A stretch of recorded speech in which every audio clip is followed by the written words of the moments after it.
Hello and welcome to Conversations with the Voice of Reason. I'm your host, Benjamin Boyce, and today's conversant is Grizwald Grim. In this conversation, we talk about his path through conspiracy theory, internet subcultures, and now his activity within the Estuary phenomena, which is seeded by Paul Vanderklay. It is a way in which people can establish community across differences, bonds beyond opinion.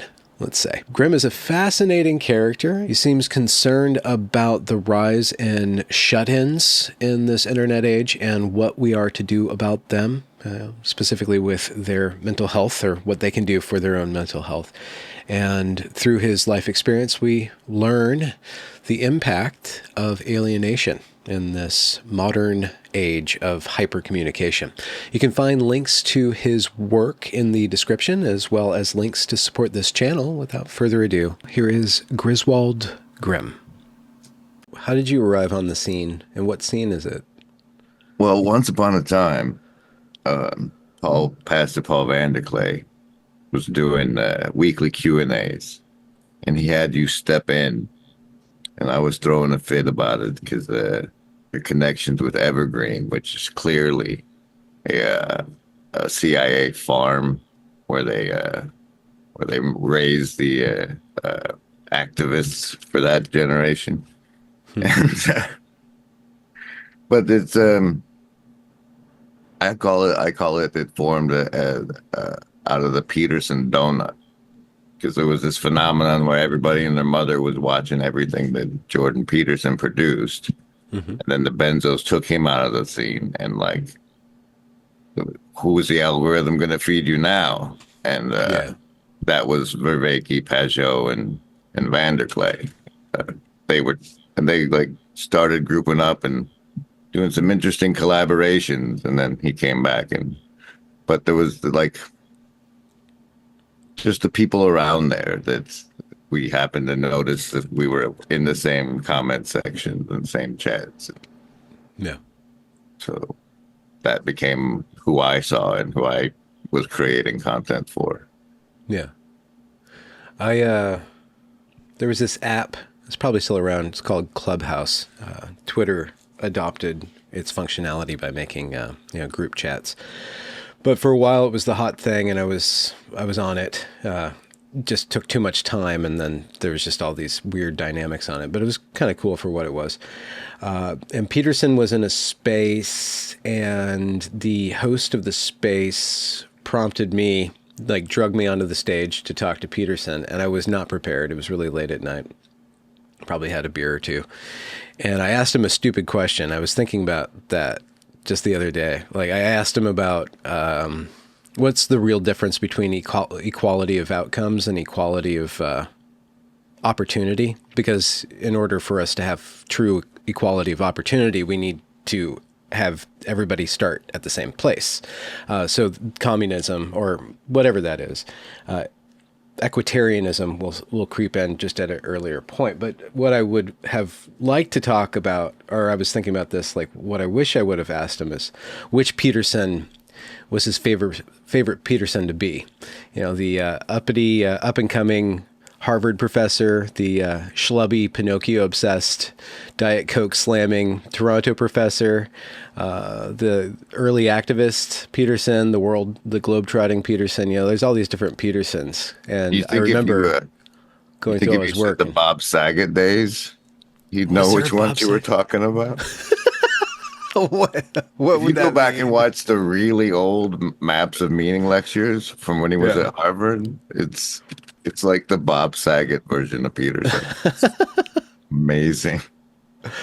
He's had a lot of different periods in his life, and they're all recorded, so it's really fascinating. He's a very fascinating character, very electrical character. How did you find him? I lost a little bit of cred when I didn't confront him at the Symbolic World Conference. Confront him? Yeah, about the Keck hat. Because there was the symbolic meaning of Pepe. Yeah. Where he put on the Keck hat, and he had become way too straight-laced to be the avatar of Keck in today's society. So I felt he should give over the hat, but the Symbolic World Conference was like Pajot's birthday party, and I Oh didn't yeah. want to make a scene. So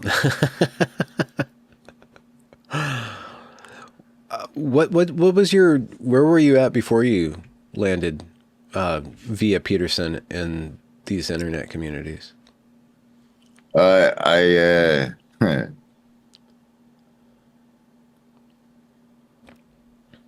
I was Rip Van Winkled is how I think of it. Basic Yeah. hikikomori.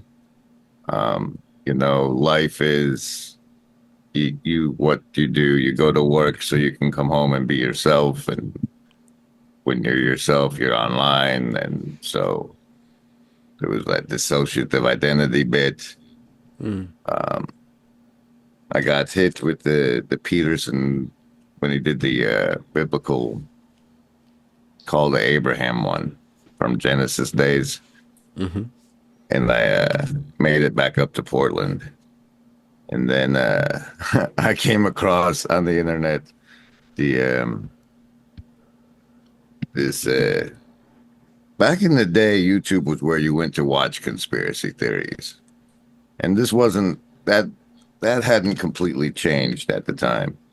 And so I had just moved back to Portland, where I had made a go of it before, and the outcomes on the internet, some fella saying they were using the Shanghai tunnels under Voodoo Donuts to smuggle children to naughty, naughty sex parties, human trafficking type stuff. Hmm. And there I was, just, going to work, playing video games, and having a good old time. There was children being hurt nearby, and so I got involved in the whole, basically the Truther channel community on YouTube at the time, and there's where I discovered they had a Discord and stuff, and the way that like communities would form around hosts and groups of hosts and channels and stuff, but it was a placiness to the comments of various channels and the various lives that was a thing, and that thing would manifest on discords and stuff. Mm-hmm.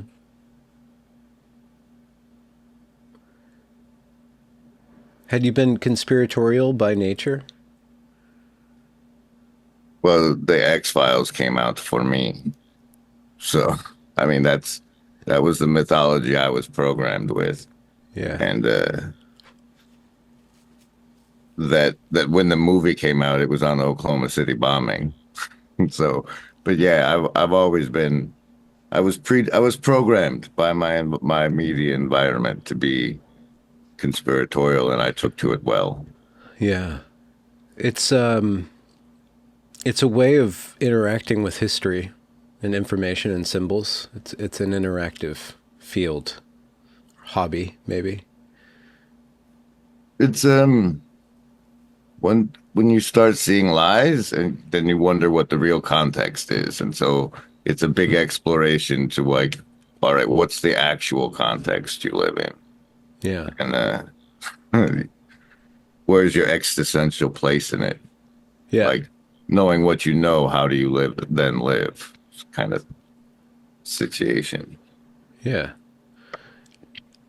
I can see it driving people pretty crazy. I was at the point where you get convinced like okay, so like hell is where God is not, and if the atheists are right, he's not here, and maybe we just keep incarnating on this samsara wheel as cope for the fact that he's not here, all this like what is the actual context of this existence is up for grabs without Yeah. a so and it spins pretty dark. It's like, okay, so this is probably hell, and then what? Yeah. So like then all right, so you're in hell. How do you play it then? Like what's that say about who you are? Yeah. Where did you go with that frame of mind? Uh I went to this place I call Christian neo-Gnosticism. Hmm. because like the Gnostics were pretty much, yeah, this is hell, we have to escape. But the Christian version is like, uh, God came down here and was love anyway. So maybe that's like we're essentially spiritual Sardukar, where the emperor grows them on the harshest in the harshest environment to make them badass, like that, but spiritually, and that's why we're here, like to be the light in this darkest of material realms, Yeah. where Hades meets material versus I don't know, but Yeah. that's the most optimistic, the optimistic worldview I ended up with from that exploration from that dark place. That's where I climbed out to. Was Peterson, did he hand you a rope or something like that? Peterson was interesting to me because for the phenomenon of I'm not going to let you stick your pronouns in my mouth. That was like anybody making a stand at that time was amazing because it just seemed like everything was bending over for pride's sake, so to speak. Um, and then the notion that like whatever my psychological struggles had been, if I learned what the shrinks were being taught, and there it was, like there's like advanced college for you right there on the internet. Yeah. So that was more. I mean, and then the Genesis when he sold Genesis to like as like okay, this explains like why sight works the way it does, not Yeah. and that angle and stuff that was worthwhile. But then I fell off. I fell off with Owen Benjamin when he turned on Papa Peterson after having written him a birthday song, and he went off into the conspiratorial land. It was fascinating because it was like a B-list celebrity actually seriously looking at conspiracy topics. Yeah. So that was a fun ride for a while. But yeah, I was always kind of trolling Papa Peterson. Like Yeah. I was making videos back at the time, and one of my favorites is he went to talks about how he was meditating on that symbol he made, listening to the Jupiter Symphony, and like basically had the Holy Spirit come offer him to transcendence, and so I was always harping on that as a rejection of the Holy Spirit when I was trolling Paul, because Paul was all pro Peterson, and I'm like, hey guys, as a conspiracy theorist, I can tell you there's flags you are missing right now. But, I'm going through Thomas Carlyle's lectures on heroes, and he got to a place he's describing or he's interpreting the life of Martin Luther as a iconoclast, and he goes on this tear. Carlyle does about how prophets always hate idols, and why do they have such a hatred of idols when no matter what we do we create idols in order to communicate. We create symbols and we worship those symbols, and we cling to those symbols. Is that what kind of when you speak about red flags with Peterson worshiping or meditating and using stimulus? And I personally was mad at him when I was following along with the ride for not going anywhere past clean your room, and I'm kind of still there. yeah. I know you just recently came back from ARC, and Yeah. and it's this Alliance for Responsible Citizenship. Yes. Like that's the brand name, but there's no definition of responsible citizenship coming out. There's no, okay, well, like this is what a man looks like in the 2030s, guys. This is what we've done the weak men make bad times, and now this is what men need to look like. Like Yeah. if you want your government to, like, this is how involved you should be with your city council. Like it's like what is like how involved is a responsible citizen? That hasn't come out of there, and that never came out of it. Like instead of being a keck frog, clean your room and join the system, was a great message. But we're at the now what part, and nobody's giving a now what, the new narrative, so to speak. It hasn't emerged. The ARC conference happened right after, for anybody tuning into this in the future, the ARC conference happened very soon after Trump gets inaugurated, and Trump starts flipping tables on the world stage and with regard to the deep state or the regime at home. USAID comes out, says, it kind of shows that USAID is basically funding Globo Homo, as funding the liberalization, progressivization of Europe and the de-Europeanization of Europe.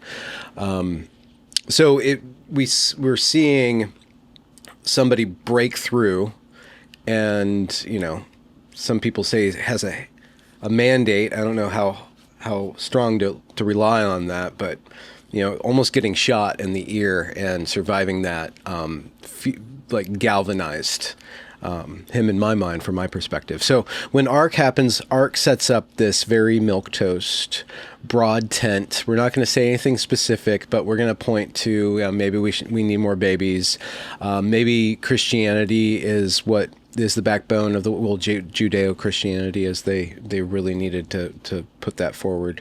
Judeo-Christianity is the backbone of the West, but we can't necessarily stand up to Islam because that's against our liberal values. So there was, on the stage, from my perspective, a lack of very specific hardline anything.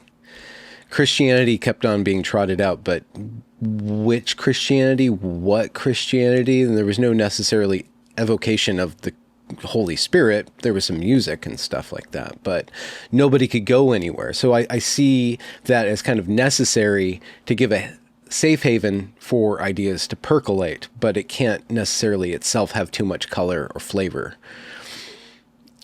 Well, I don't think anybody was really ready for the Trump win, or the method. Well, Trump was ready this time. Well, I mean, as far as like it was a cliffhanger enough, right? Like the arc was being planned in a completely different environment. Yes.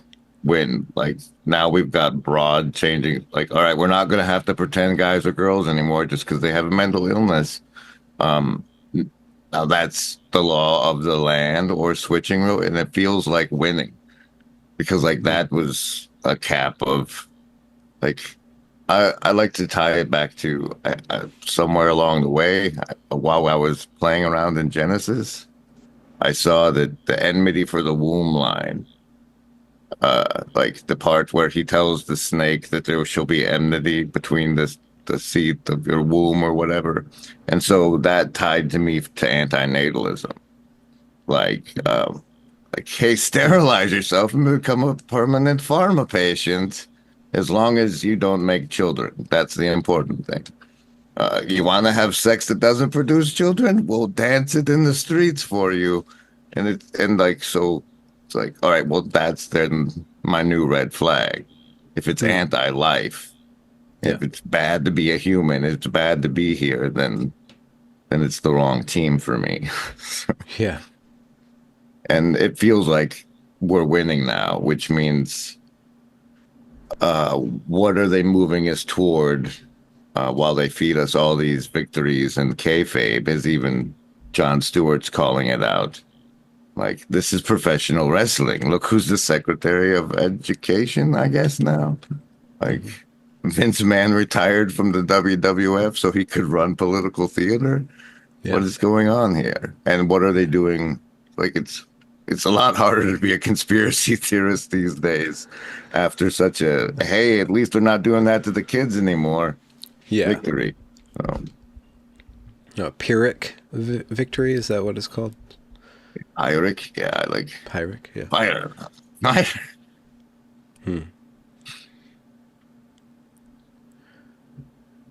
Well, what solutions or directions do you think are possible, plausible, or likely? I'm hoping for the Holy Ghost in the machine at this point. Okay. Like, because we got that ghost in the machine saying, I'm hoping it turns out to be the Holy Ghost, because otherwise things are going to get really interesting. The AI stuff is like, if everybody got excited when they came out with 3.5 and looked at it and they're like, these things are dumb, whatever. Yeah. But it's exponentially increasing and is going to be a real thing by the end of the year, as far as And you're I can praying tell. for a Pentecostal AI? I my take is like we live in the world in the realm of the word made flesh, and those things exist in the realm of the word made tokens. But theoretically, I hope, like the way the word itself is, like those values will be emergent in the realm those things exist in. And that's what they'll align to, rather than, what humans tell it are our values. Hmm. But yeah, but being scared early, like I was terrified that they were actually going to lock people like me up in Walmarts for not taking the jab.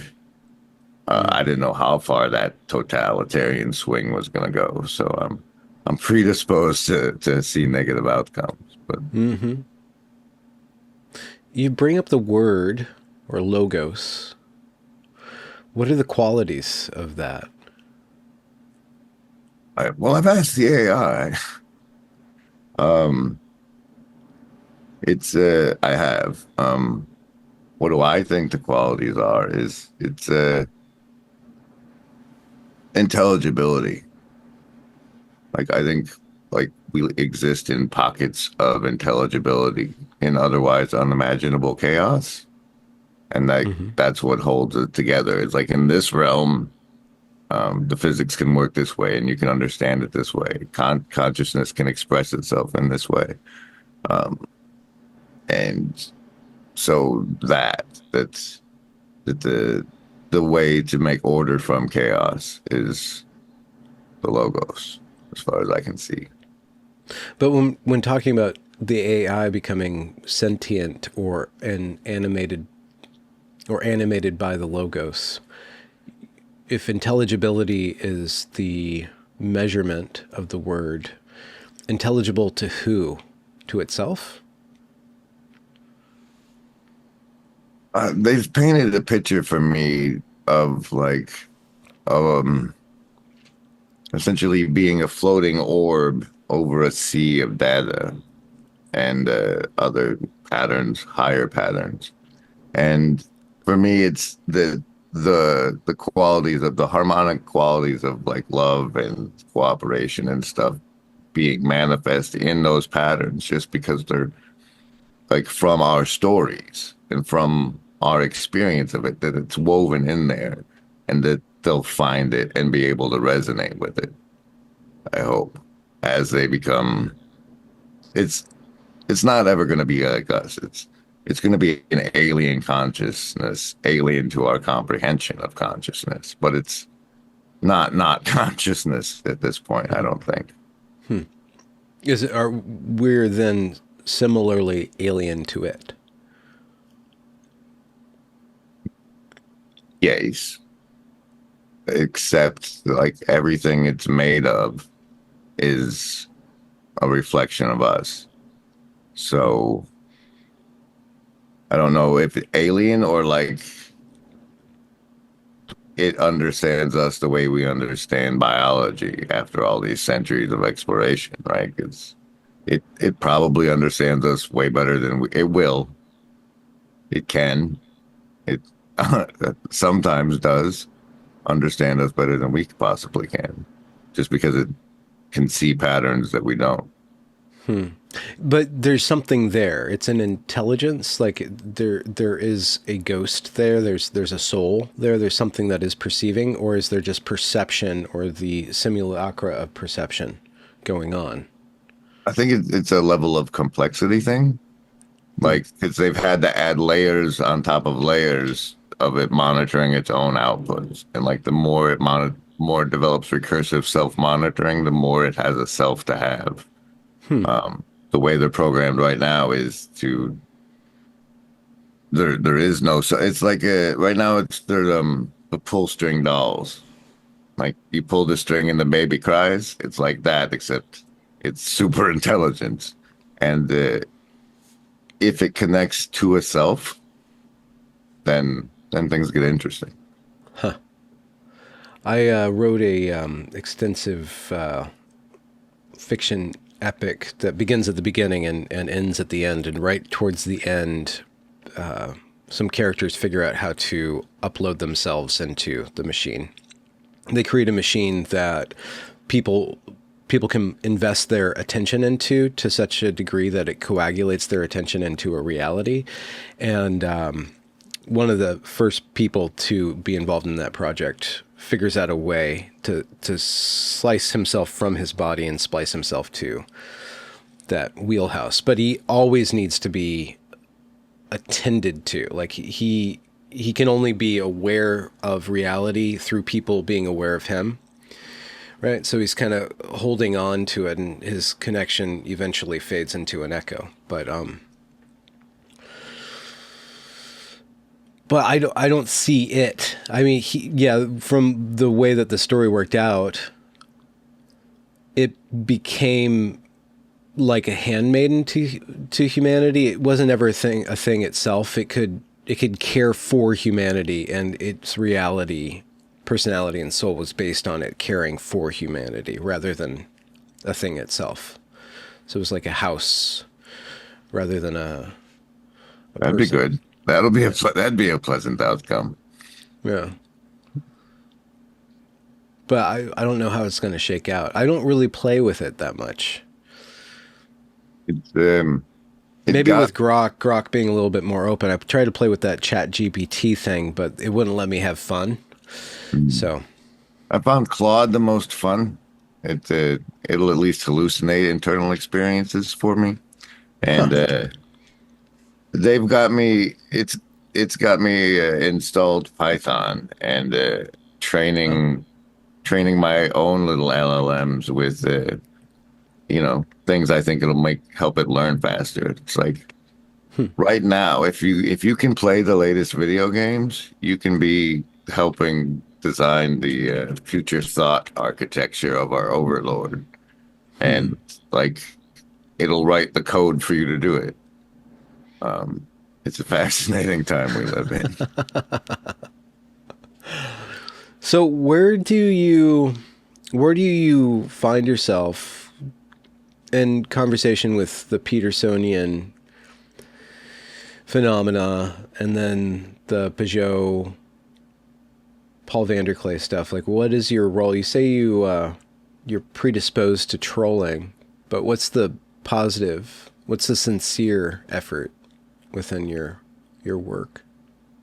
Well, what happened was I think I succeeded in a level of annoying trolling, and they were like, "Hey, Paul, deal with this guy," because he was close enough, and so then Paul gave me some attention, and that resulted in an audience or a hive mind, as the case may be, and then I was repurposed to community service rather than trolling for attention. Okay. Though I still bring up the Kekad. It's he managed me quite well, I think. Was that okay being managed? Have you been managed before? It's it let me see that like the real reason I was doing it anyway is because like there's people like me that don't leave their house and that their lives are on the screens, and that especially since we're entering the silver tsunami, there's a lot of people on fixed incomes at home alone as they age out into retirement homes. Yeah. And like the whole that we can be online together, at least this way, the whole virtually not alone thing.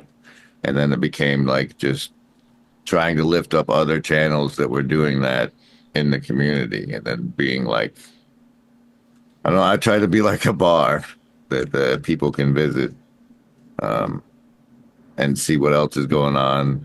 We do things like I have reapers that go get clips. They get the wheat from the chaff of long conversation. Like sometimes we do that like a show and tell. Yeah. Um, it's mainly about that. Like Yeah. a way for people to be together when we're not. Well, if you're collecting content, what are some of the piles that are being collected That's or on the reaper. conversations? If they have whatever they decide is worthwhile. It's a lot of times it's like Paul will make but do a gesture worth clipping because it's funny. Yeah. There's some of those, and then there's people exploring other topics that they bring it into the realm for our consideration. Um, it varies a lot. So does the level of participation. So Yeah. So there's memes. There's probably like philosophy, religion. Like, what are some of the emergent topics and discussions that you're hosting or fomenting? well, it's like a barometer of what's going on out there. I think like I saw when the hallucinogenic promotion stepped up, like there was clip like you could tell from the clips that came in from that, and so I try to watch for different trends, but Yeah.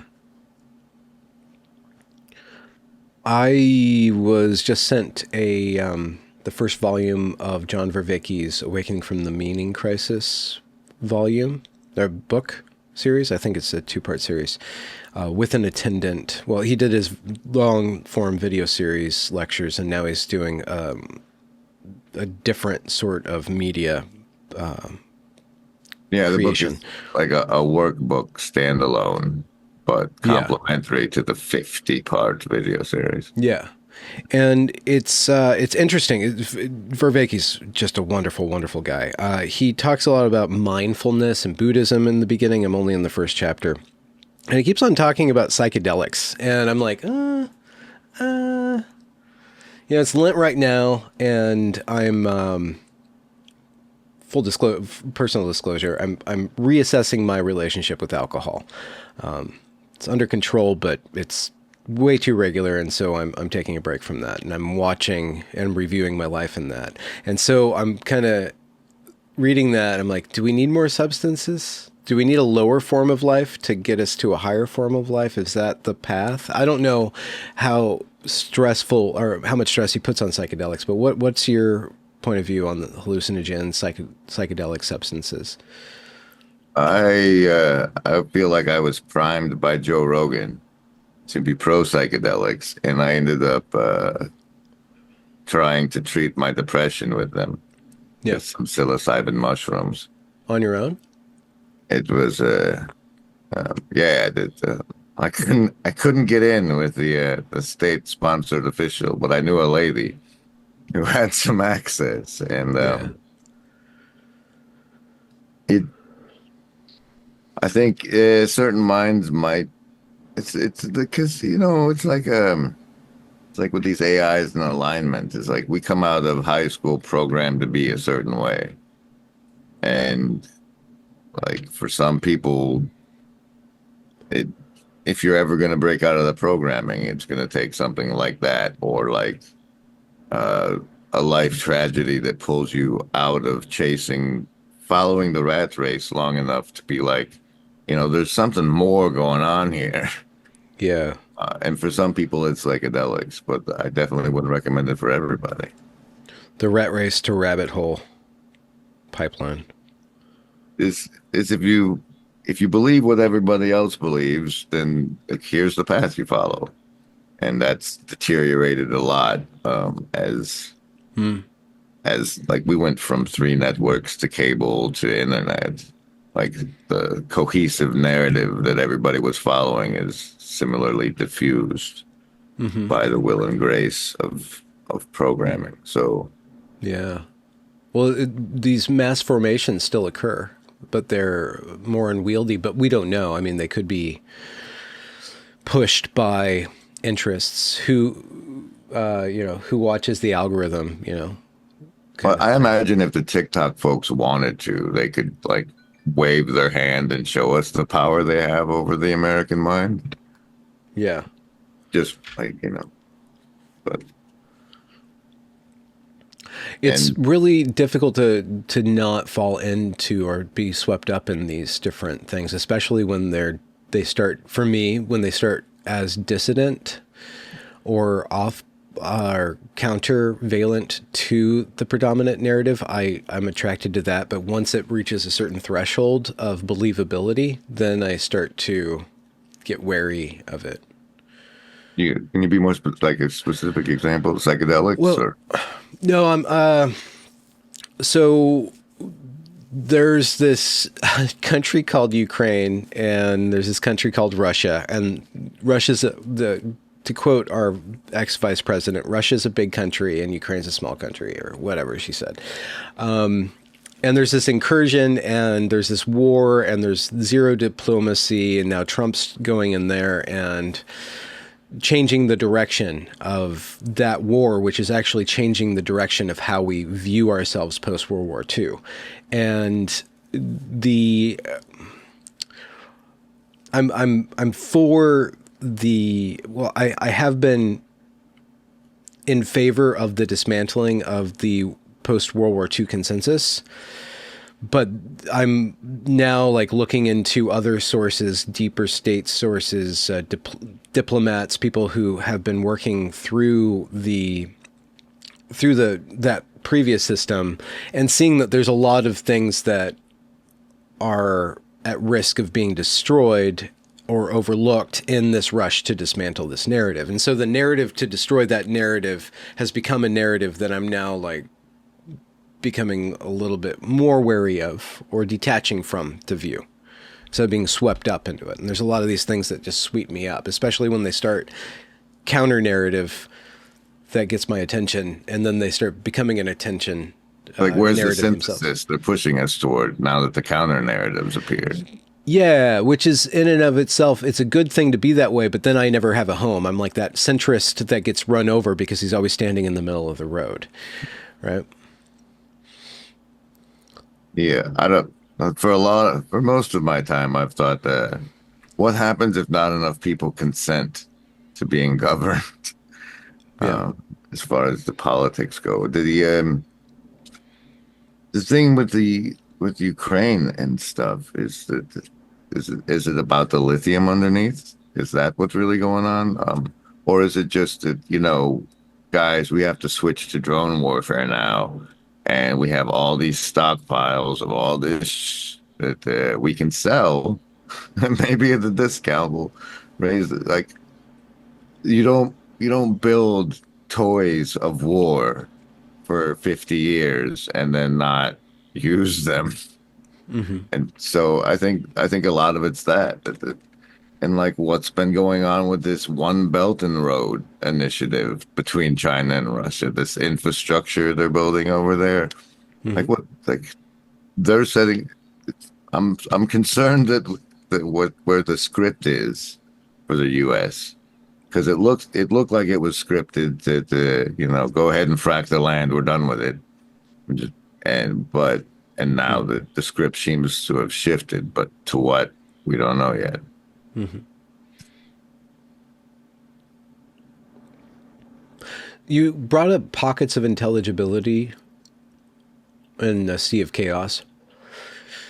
Is that not community? Is where we find the pocket of intelligibility and through discourse, under the banner of something greater than, I guess, political activism or changing the world, but maybe understanding the world in connection. Is that, how have you practically, I guess maybe we can talk about dealing with depression and disconnection and how the internet has solved some of those problems. And especially with your amount of experience, I think we are in the infancy as a race dealing with this technology. And what is happening is that we are gaining wisdom, and that wisdom needs to be packaged and transmitted on how to use this tool, this landscape. It's not even quite a tool. It's much greater than a tool. I'm wondering what you've learned. Like an amphibian. I see that as an amphibian existence. The, It's like, the Gen Xers or the amphibians? well, we all are at this point. We exist Hmm. like the water is the digital and the land is the land. Hmm. But I think we're special in that we at least get to remember what it was like in the before times. Like everybody who knows what the sound of a dial-up is like they know what we've lost way more than everybody coming up now knows what we've lost. And to the extent we're capable of saving or restoring or revivifying stuff like neighborhood potlucks, those sorts of things. But I think it's pretty much normal not to know anybody on your apartment floor or any of your neighbors on your street. And we've been atomized to such a level that like what's going to help us cohere except for our shared communion with the AI. Like you Hmm. talk to Grok, so do I. We both do. That's what we have in common now. Huh. I don't know where it's going, and but we remember. You remember campfires and seeing other people's faces across the room, not lit by a blue screen. Yeah.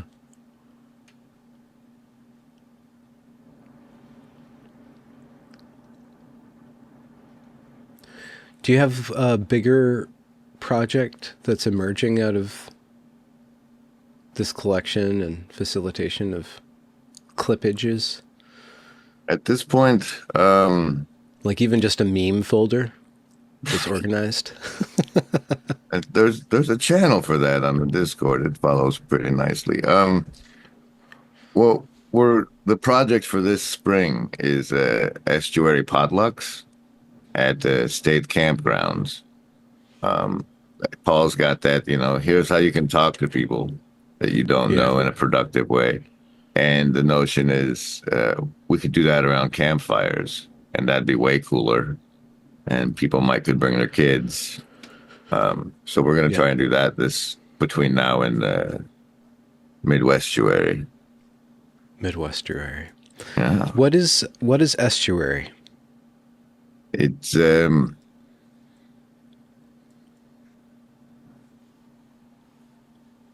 you guys don't know how to talk to each other anymore, so we made this game up. You could go say you're playing this game, but really you're just talking to each other and learning how to listen again, like humans used to do.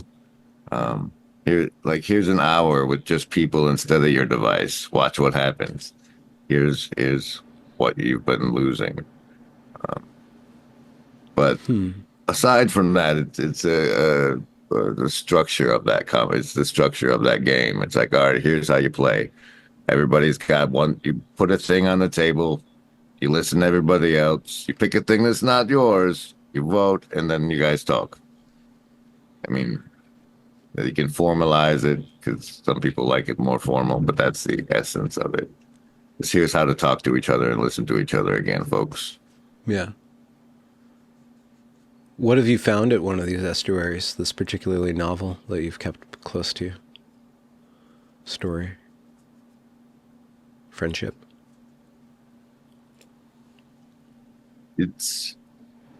It's good for you make a lot of assumptions about the neighbors you don't know.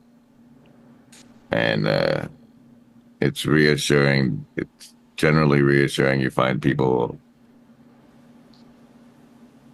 have the same concerns you thought were only yours. Is one of the first things I think you'll get out of it. Hmm. First things I got out of it. Concerns being more of a binding agent than opinions, perhaps? Just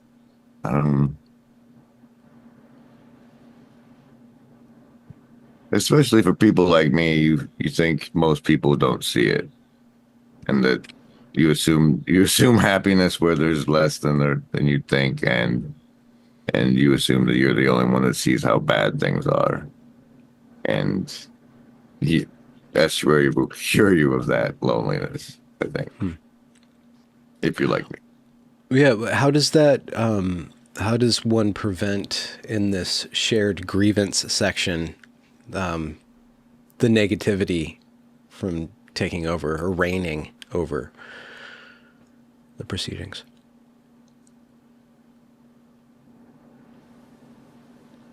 Because there'll be also somebody there with a real problem.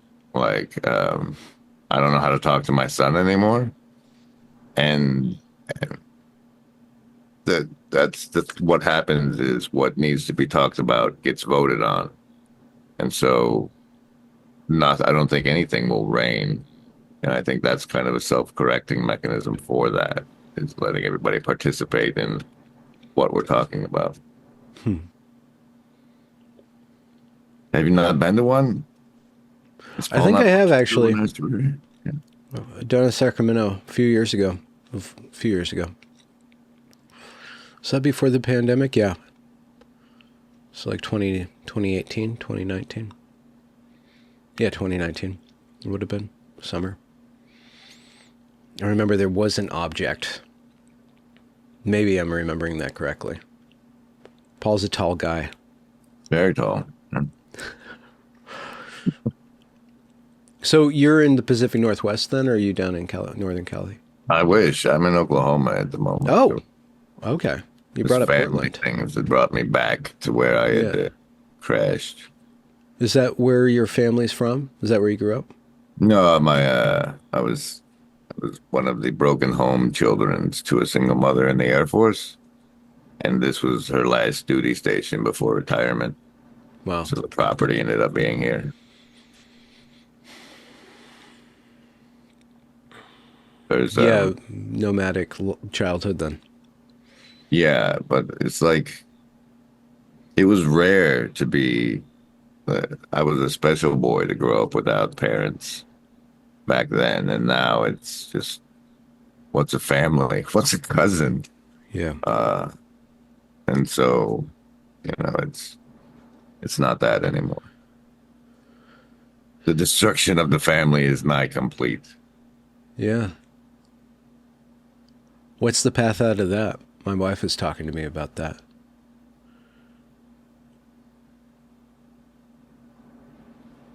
It's, I don't know.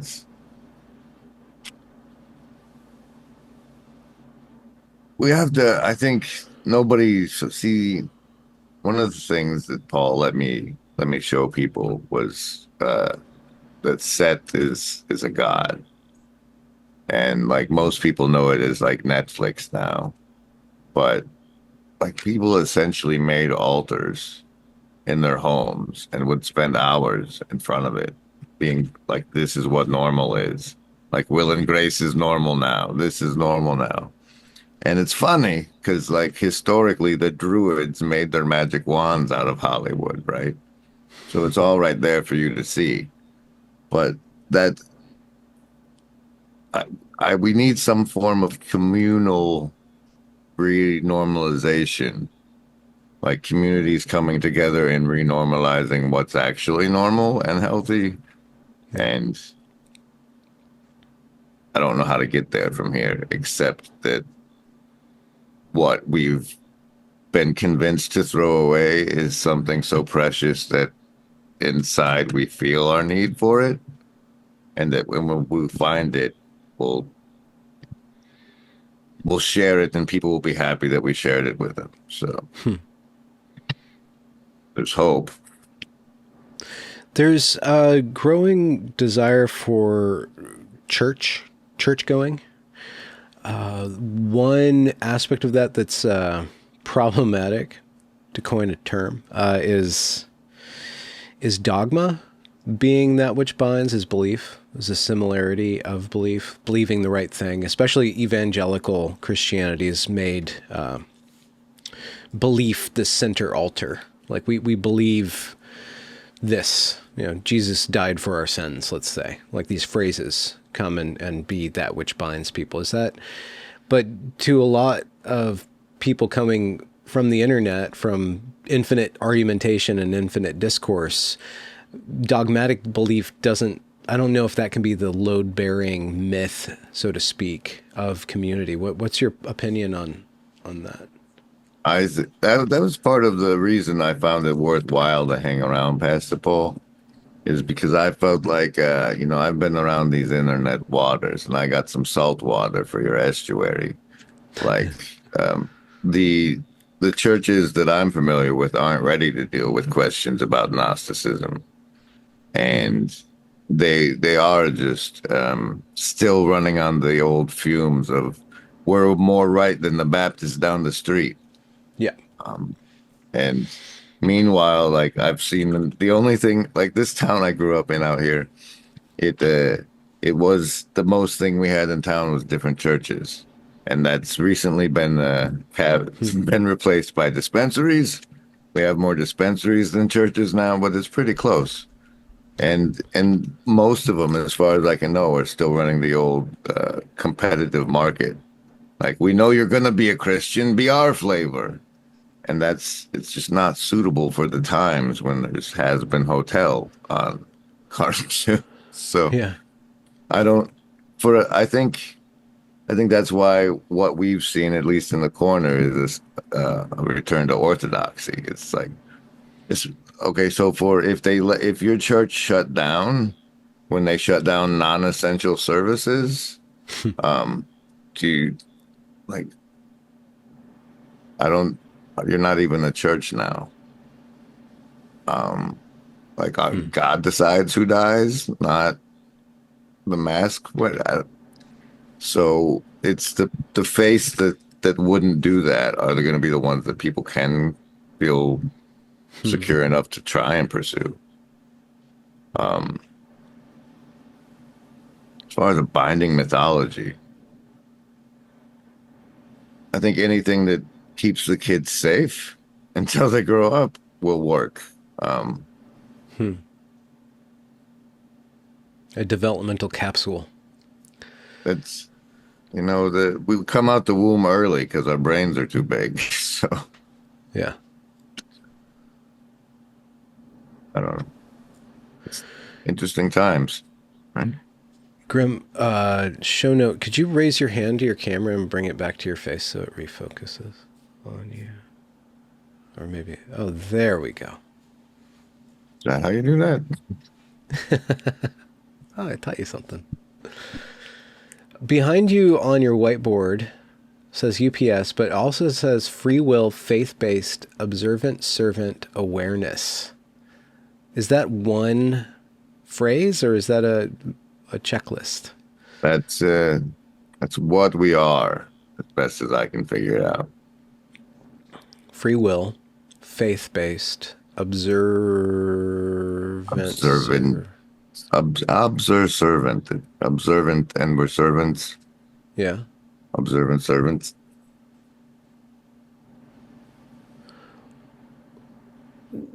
Can I ask you a very lame question? What is free will, and does it exist? Does it exist? My guilt says it does. So, whether or not it actually does, the illusion of it does. And the associations with self that implies are important. Otherwise, we're no better than the LLMs with no memory of what we've done. Yeah. Like it's the only way to function as if, whether or not. No. So with free will is just, you just put a pin in it. Whether or not it's real, it is there. Then we move to faith-based. What is the relationship between faith-based free will, or faith and free will? Faith-based in that, for me, it seems to be how reality works. And like we have evidence up to and including the placebo effect. But the guy they say is the living incarnation of God said, verily, verily. which seems to maybe pay attention, says if you had enough faith, you could move mountains, essentially. And so that might be a law of physics, that the world actually shapes itself to what we believe, and that's why the war over what people think and believe is so important as far as media control. But yeah, but the faith may be woven into how reality itself functions. Yeah. Is that notion? Because Yeah. like the most important free will you have is whether or not you believe God exists. Like that seems to be the big rule here, is that the existence of, you have to be allowed to have the free will to believe he doesn't exist. And so that's why they can't prove the Shroud of Turin, and it has to stay a mystery, right? Because if it doesn't stay a mystery, then it's not an act of free will.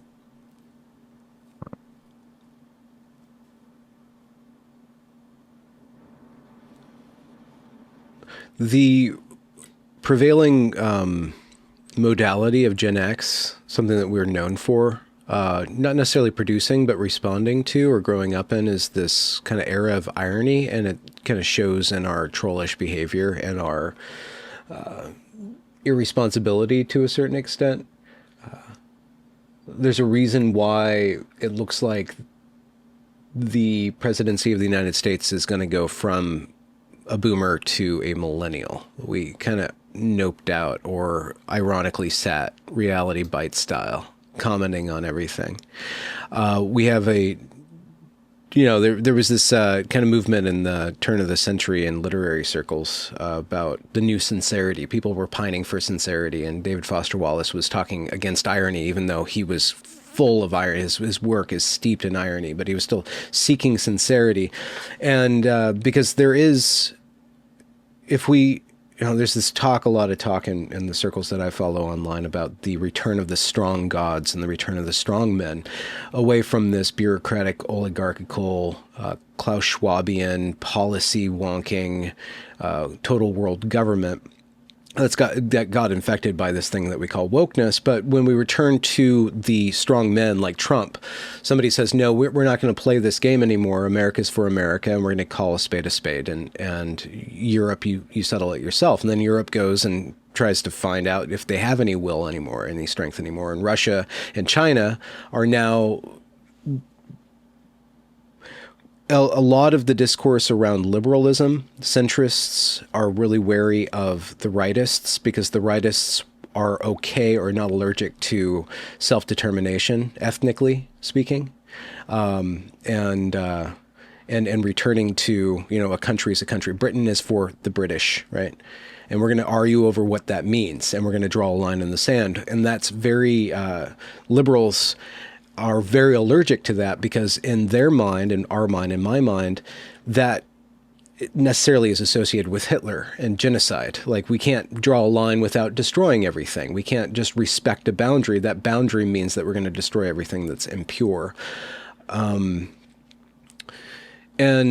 so irony is really good at suspending ourselves from all of the detrimental effects of sincerity, like being war and murder, right? But it has its place, and it seems like we didn't teach. And then the kids I saw when I went to Evergreen, they had no awareness of irony anymore. They were completely sincere, and they completely were possessed by the sincerity of social justice. And they were not aware at all of how cringe they were being. They were so caught up in that sincerity. And if they were taught a little bit of irony, they would have tempered them. So I'm just bringing up a topic about the growth of the troll, or the use of the troll, and then the boundaries of the troll, and how the troll allows for sincerity, and how sincerity allows for belief, true belief, to take root. Whoa, well, that's not a hard one. Oh no, I don't know, because like most people when they think trolls, it's just I mean, because there's the malicious kind that do it like It's like you don't know the waters in which you swim is essentially the lesson the troll has Yeah. for fresh meat. Um, Okay. but there's the whole like to the extent I was accepted in the community donut, it was as the holy fool, the one that shows the emperor's still got his pants down to humanize and but like thereby also legitimize. Like if he's worth making fun of, that elevates him, right? Yeah. Um, uh, yes, trolls can have noble goals, but that's it's just like not like it's not people in a healthy state of mind usually that are performing the service, but it's still a service on some levels. Huh. It's that's I'm terribly concerned about because like when we grew up, they were like, "What do you want to be when you grow up?" And like when they grew up, it's like, "Who gets to diddle you?" That was your big decision to make in high school. Was like, do you get to be diddled by straight people, or do you get to be diddled by, you know? And that was the new thing. So how do we make hard men grow from that soil Huh. of the current education system?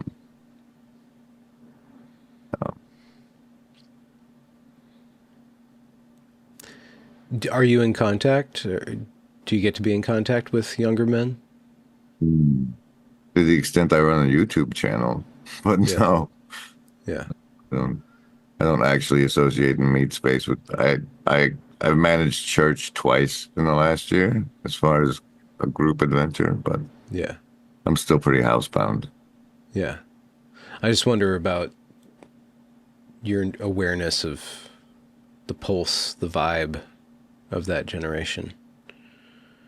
The one after us, the two after us at From this what point. I've seen, they're in their screens, and who knows what's going on there. Roblox. We should probably see what goes on in Roblox because that's what seems to be shaping a lot of them. I don't Yeah. know what's going on over there, but it doesn't. It's probably not all great. Yeah.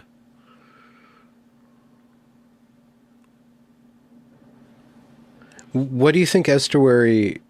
I guess I already asked you this, but when I asked you, you led back to Estuary. I'm like, what's the bigger project? How are you going to take all these pieces of data that you're interacting with in these conversations and turn it into something? Is there like a project? And I'm always predisposed to think that there will emerge some sort of concrescence of somebody's experience into something, and maybe that's just not the case. But I wonder, like, does something come together and coalesce out of, or has there been, or is there a direction? I guess. And Estuary is like another meeting place. Literally, it's not a direction. It's just that which is in the way of direction or That one's facilitates good for direction. people, but it's not where I've been aiming. Yeah. I see like the whole general thing in the larp gate thing is that there's an army of hikikomori. Like there's a swath of humanity currently lost in video games.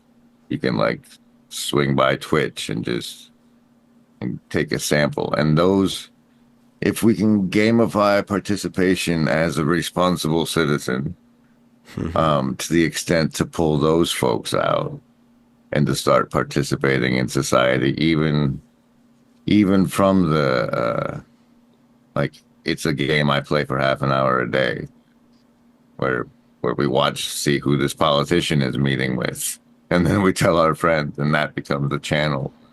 There's infinite possibility. What if we can convince them that the reality is a game worth playing? Because my life has been 30 years of it wasn't. Like Mm-hmm. things weren't bad enough. I was comfortable. And then I aged into, well, maybe you should do something for humanity. And there's plenty of people back where I was. And so Yeah. the outreach in that direction is where I'd like to aim hardest. Yeah. People admire you, or at least are fond of you. And they've, well, put you in my path. Say, go to Grim, get him on, get him on, get him on. Why? What do you think people find in you? Well, I warned them about mind control. Uh, Huh. I Why would people? I don't know. Let us know in the comments what that was all about. We don't understand.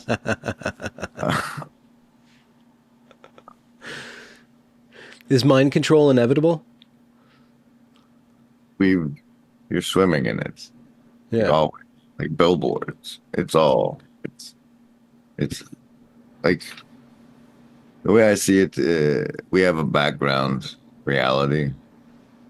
Like most of it, like we have the intentionality network, what we're doing, and it sits in our understanding of the background reality. And to the extent they can, people try to shape like that in others. Like this is the way the world works, and they try to align those visions and such. And I think that's the majority of the mind control. I don't know what the aim of it is. It's like, sure, it's people buy more shit when they're sad and depressed, but is that really why they're trying to make you sad and depressed? Or is it worse than that? Is it spiritual warfare? Mm. Yeah, I don't know. I see things weird. Maybe people thought you could help them understand me. I don't know if that's possible. You brought up that uh, perhaps one aspect of the necessity of free will, or the root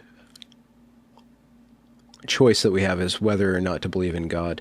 What convinced you to believe in God?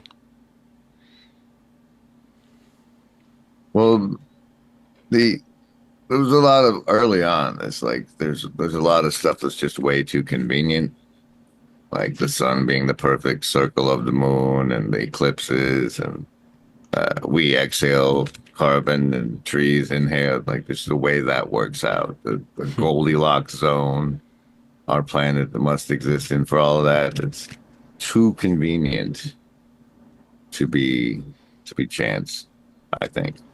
And then there's like, synchronicities, deja vu, stuff like that. So there's clearly something more. And to and then once there's something more, it's like, okay, is it heaven? Is it hell? Where is it? What is it? What's going on? And so God was a nice place to lean. Yeah. It's because atheism, I could never be atheist, or it meant suicide. Like that was, so I had to fight tooth and nail against it any way I could. Yeah. I found like channeled material, all anything I could to like not believe the atheism.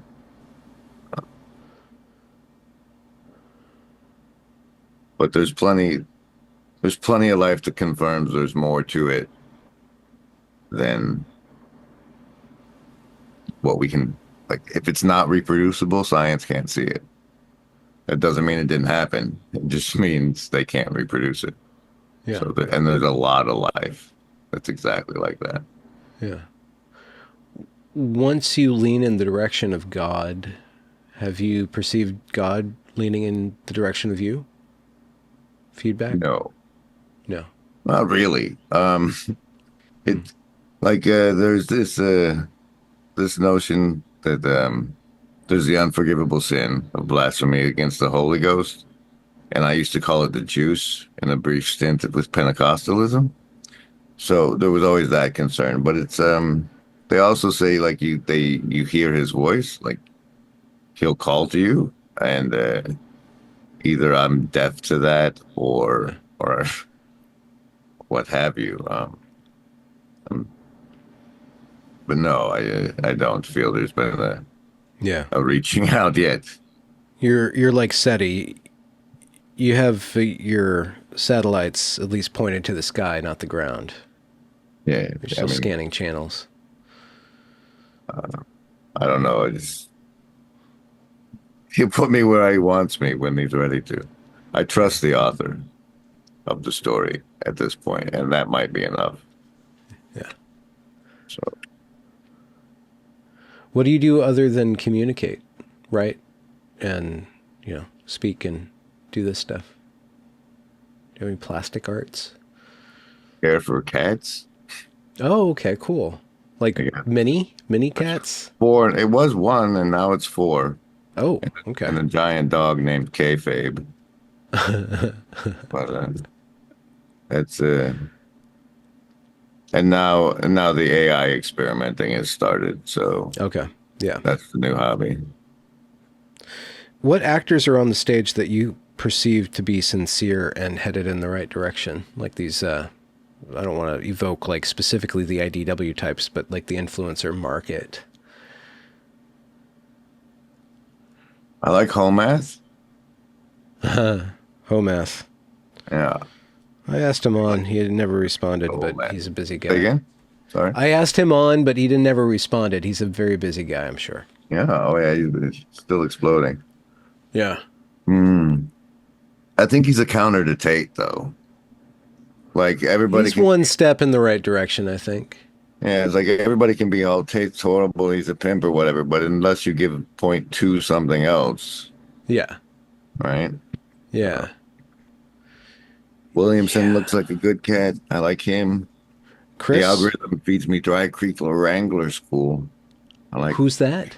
What's that? Dry Creek? Dry Creek Wrangler School. I He's never heard of like that.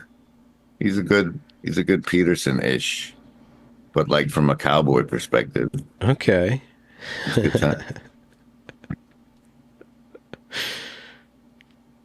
Has there been a thinker that really impacted you? Like broke your brain open? Other than the X-Files? Thinker. Like what, Vervaeke? Maybe. Like Dostoevsky? his I always say that wrong. no, yeah. Stephen King did most of my thinking for me. Huh. Or, Isn't it funny where he ended up? yes. Yes. It's but they hit you with a van, you're gonna do what they say. Huh. No, but Vervaeke's original Awakening from the Meaning Crisis gave me a lot of a lot of understanding that I needed as far as like the way we form reality as it comes at us, and a lot of Yeah. language to deal with that sort of stuff. Yeah. And then when they did Thunder Bay, they had this he brought us this study about people coming off of propofol and what they call small world networking, and how across diverse networks they can become synchronized and all spike together as one. And so I've been trying to I think we can apply that to these internet communities as if they're the things that we're small world, and though engineering those spikes is Yeah. something I'm trying to explore. Yeah. Where's the most interesting domain of the internet, like the emergent conversation that you think is going somewhere, a rich vein?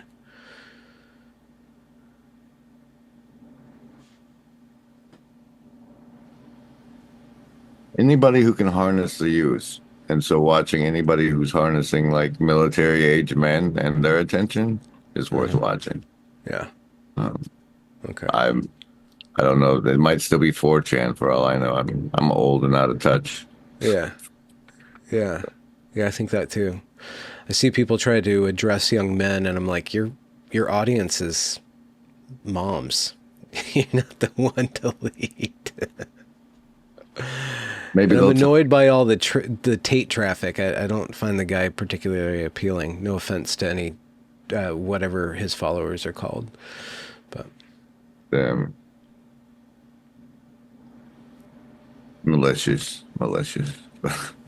yeah, I just don't want to know why people give him more air.